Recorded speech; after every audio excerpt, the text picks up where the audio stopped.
Hello everyone. आज का हमारा टॉपिक है कैरेक्टर सेट्स। तो कैरेक्टर सेट्स क्या होते हैं सी प्लस प्लस में? जैसे हमारी इंग्लिश लैंग्वेज में अल्फाबेट्स होते हैं ना, वैसे हमारे सी प्लस प्लस में कैरेक्टर सेट्स होते हैं।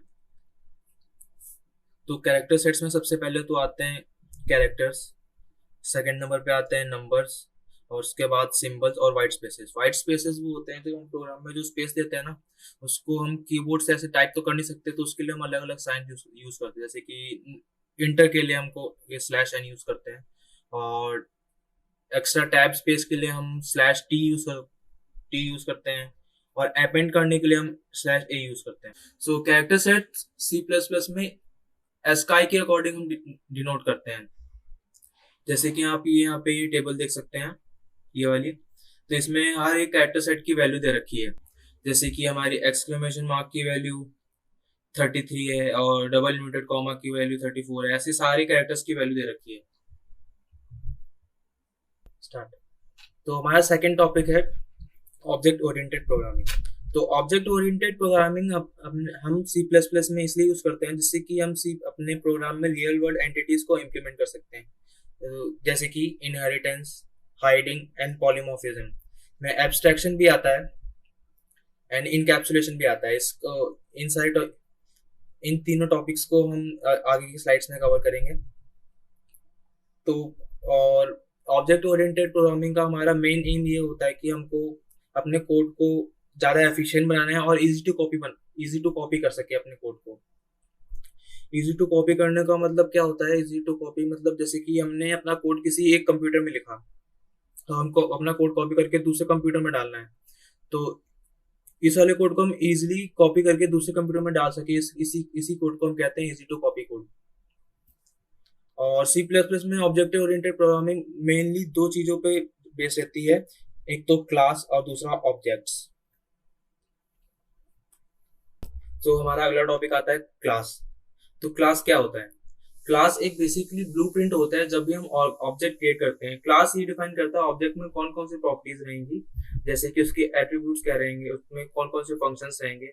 इसको हम क्लास बोलते हैं। हम एक एग्जांपल लेके देखते हैं, जैसे कि हम कार का एग्जांपल लेते हैं। क्लास, तो कार एक क्लास है। इसमें कौन कौन सी प्रॉपर्टीज रहेंगी कार में? सबसे पहले तो हम रहेंगे इसमें इस कार का कलर क्या होगा, इस कार में ये कौन से मॉडल की कार रहेगी,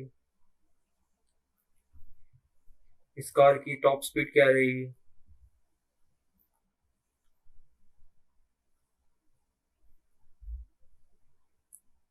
अब ये तो हो गई क्लास कार की प्रॉपर्टीज। अब इसके अलग अलग जब हम ऑब्जेक्ट्स बनाएंगे, जैसे कि हमने मारुति की कार ली,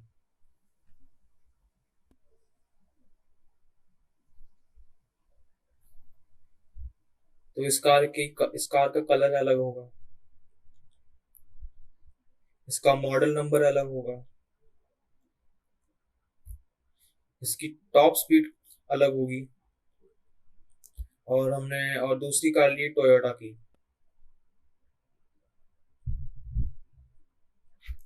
तो इस कार का कलर अलग होगा, इसका मॉडल नंबर भी अलग होगा, इसकी टॉप स्पीड अलग होगी।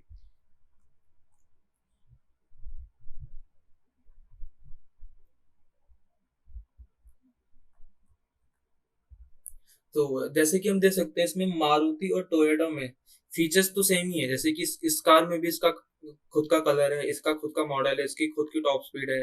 दूसरी कार में भी इसका खुद का कलर है, खुद का मॉडल है, उसकी खुद की टॉप स्पीड है।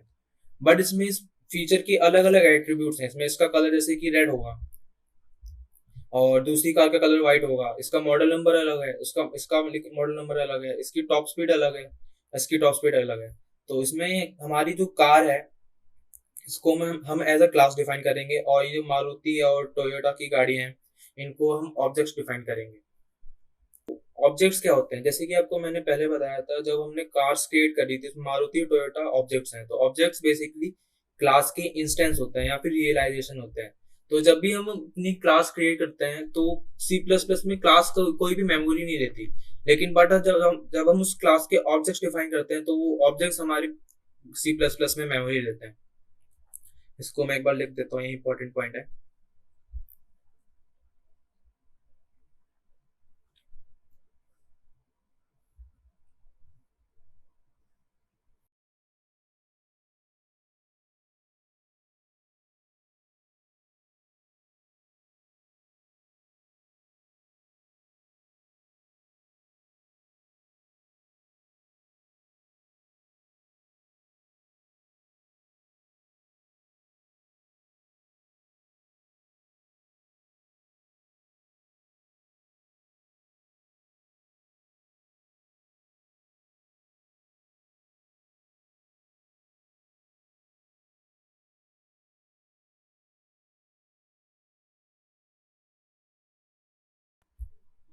सो हमारा नेक्स्ट टॉपिक आता है इनकैप्सुलेशन। तो इनकैप्सुलेशन क्या होता है? तो इनकैप्सुलेशन का मतलब ये है कि हम किसी भी पर्टिकुलर सेट ऑफ टास्क को हम किसी एक यूनिट में रैप करके रख देते हैं, इसको हम इनकैप्सुलेशन कहते हैं। मैं आपको एक एग्जांपल से समझाता हूँ। जैसे कि ये कंपनी है, इसमें अलग अलग डिपार्टमेंट्स रहते हैं। जैसे कि हमारा एक डिपार्टमेंट हो गया मैनेजमेंट।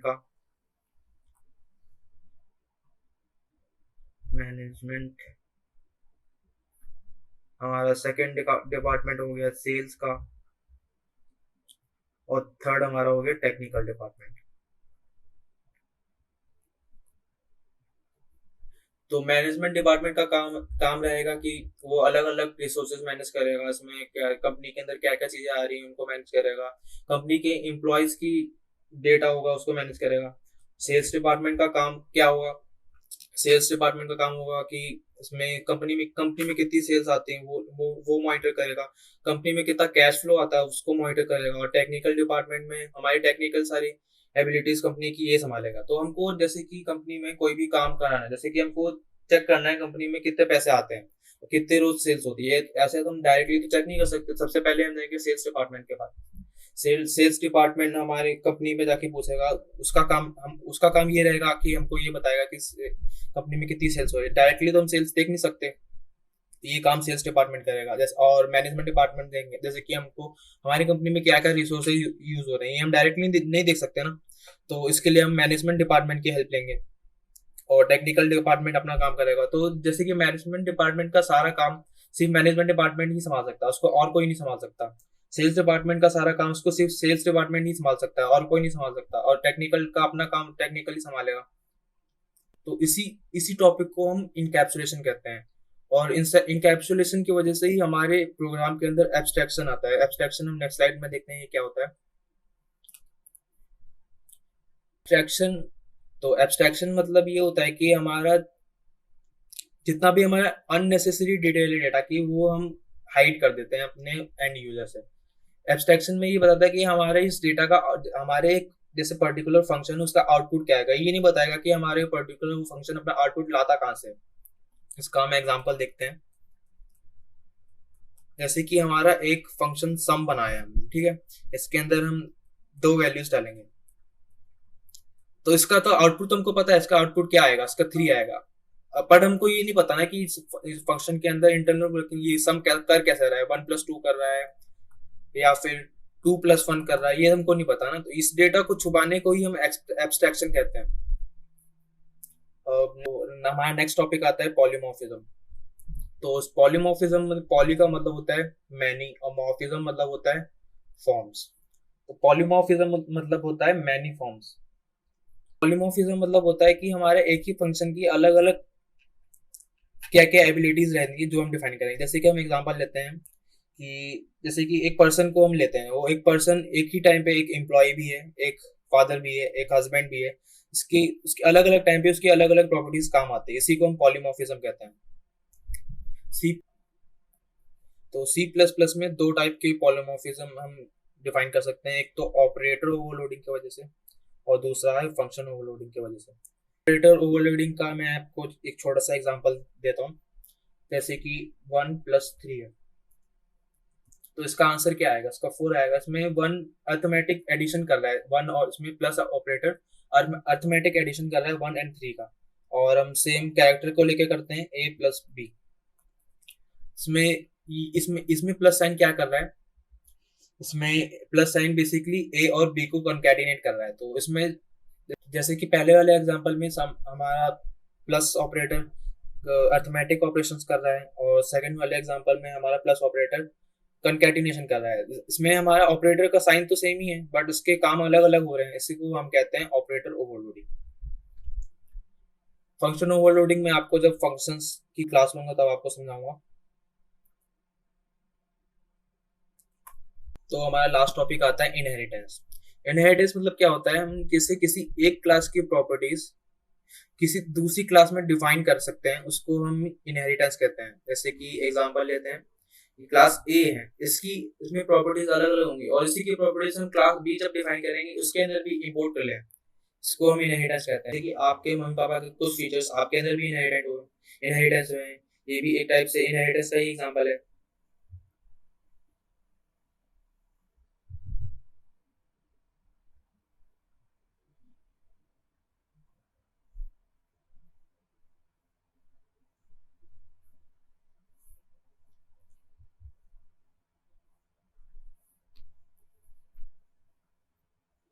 अब हम देखेंगे ऑब्जेक्ट ओरिएंटेड प्रोग्रामिंग और प्रोसीजरल प्रोग्रामिंग में क्या डिफरेंस है।